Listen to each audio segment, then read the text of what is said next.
Here at the stone cottage, I have what is obviously a cottage garden inspired by English cottage gardens. You might not see it, but I also like to incorporate Japanese landscape principles. Today, I'm going to share 18 Japanese garden design principles that inspire me and might give you some ideas. The first principle that I think of is borrowed landscape. What is in the distance becomes part of the visual composition of the garden. Japanese art is famous for incorporating distant mountains or hills, forests, and lakes. I use trees in the distance.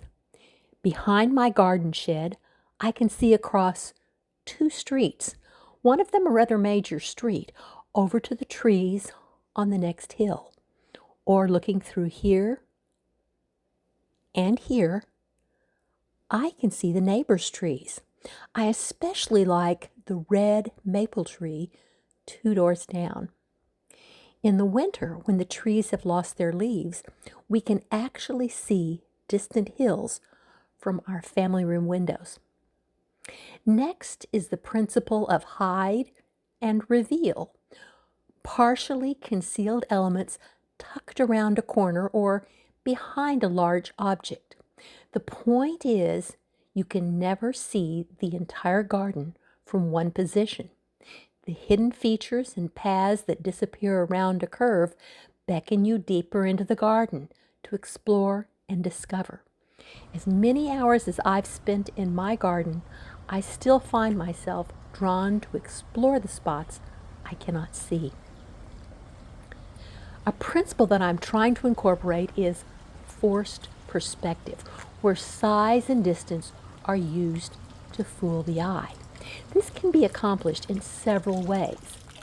A path with parallel components, or that narrows to create the illusion of being longer, or placing larger objects in the foreground and smaller ones in the background, again to create the illusion of distance.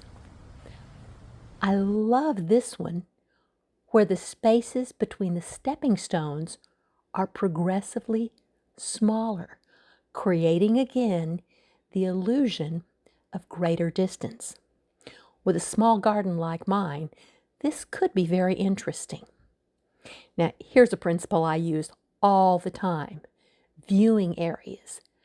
The view might be from a quiet seating area that encourages contemplation, or the view framed by an entrance or a window. A bazillion years ago, I visited the Denver Art Museum for the first time and observed random windows and discovered they were sized and positioned to frame views of the Rocky Mountains and the city. The views became additional works of art. As a result, I'm extremely conscious of the views from inside my home and deliberately plant to enhance those views. The next two principles go hand in hand: asymmetry and balance. Unlike formal European gardens like this one, Japanese gardens are more natural, less contrived. Even in a planned Japanese garden, trees and shrubs are placed to imitate the way nature fills the void with plants that occupy spaces perfectly. Asymmetry and balance occur naturally in the wild. City gardens lend themselves easily to the next practice: enclosure. A defined boundary for the garden, while still allowing distant views from barred landscape, of course. It's not about fencing in the dog or privacy, but creating a visually defined space, which psychologists have noted helps us feel safe and relaxed. An entrance, a gate, or a doorway can serve several functions. We just talked about enclosures. And an entrance can be used to frame that view I mentioned. And a great entrance just looks cool. Mine could use a bit of work, I think. The hide and reveal that I mentioned earlier can be enhanced with mystery. What's around the corner? I like to create mystery by adding sound, like flowing water or bird songs, wind chimes, or how about the classic bamboo deer scarer? These delight and surprise those who visit the garden.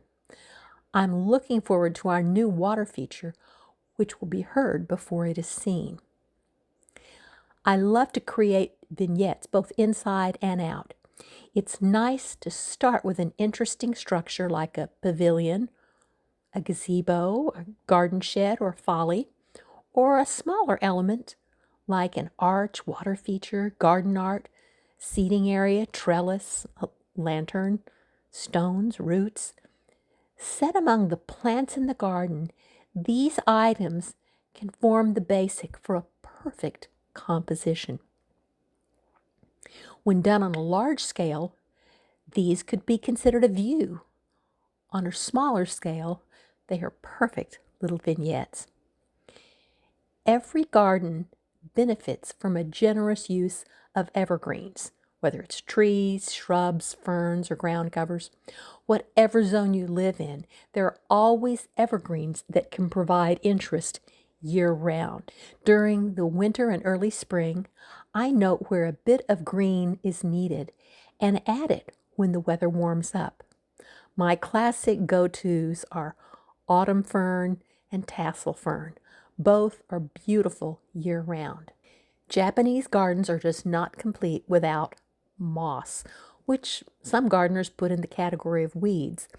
Moss can be grown on rocks and other objects, at the base of plants, or on the ground around like stepping stones. Moss communicates that the garden has been around a long time, long enough for moss to grow. In my front yard, grass will not grow in the shadier parts of my lawn, but the moss is getting established. Moss does not like foot traffic, so stepping stones will be added as the pathway around the side of my house is completed. My husband's been really busy with work, so the path and the pondless waterfall are stalled. He's a perfectionist and doesn't like my quick and dirty techniques.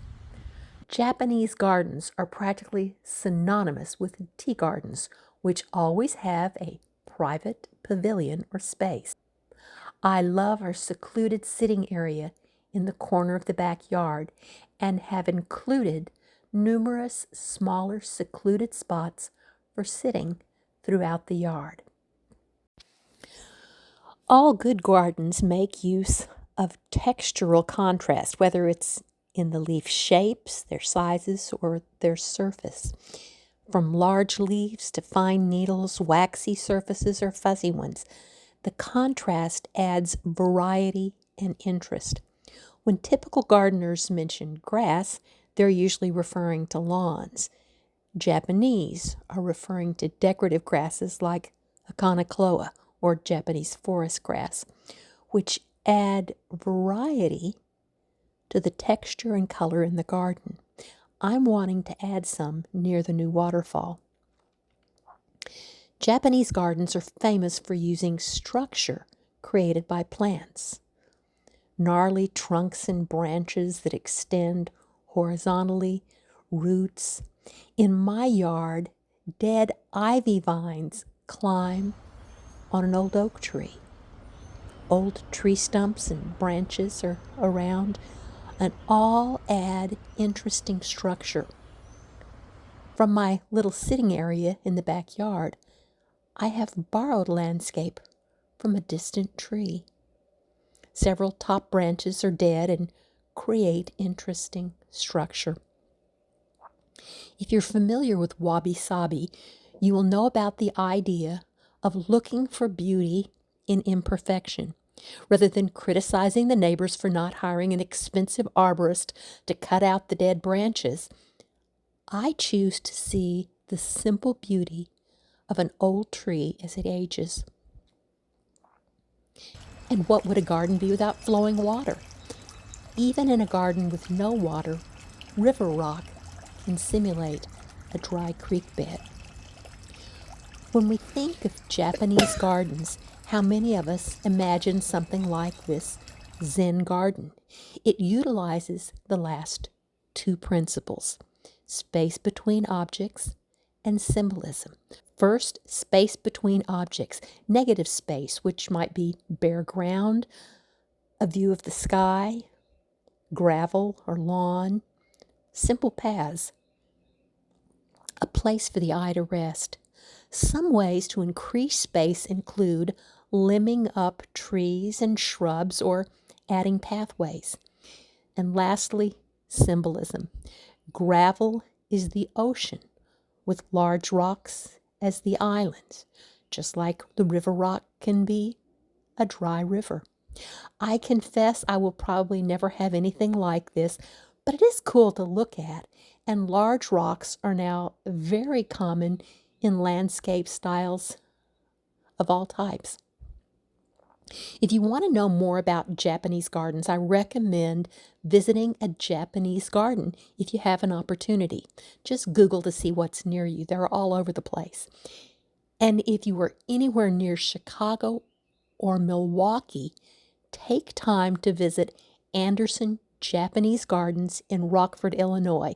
I know the name doesn't sound very Japanese, but it is surprisingly one of the top Japanese gardens in the world. The Emperor of Japan is a fan. It's a big deal.